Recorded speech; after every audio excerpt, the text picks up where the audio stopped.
जनता आवाज news channel, आवाज जागरूक जनतेचा। पावसाळी अधिवेशनात विकासाच्या मुद्द्यावर चर्चा न होता वेगळेच मुद्दे पाहायला मिळाले। यावर राधाकृष्ण विखे पाटील यांनी महाविकास आघाडीवर टीका केली आहे।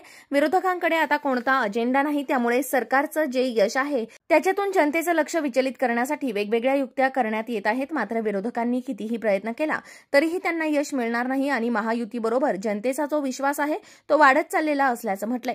विरोधकांकडे कुठला आता अजेंडा नाही आहे, त्यामुळे सरकारचं जे यश आहे त्याच्यातून लोकांचे जनतेचं लक्ष विचलित करण्यासाठी वेगवेगळ्या युक्त्या करून अशा आरोप काही वेगळे आरोप करणे किंवा अशा ज्या घटना घडत आहेत त्यामुळं जनतेचं लक्ष या विकासात कामातून अन्यत्र घेऊन जाण्याचा जो विरोधकांचा प्रयत्न आहे, पण मला वाटतं कितीतरी जो प्रयत्न केला तर त्यांना यश मिळणार नाही।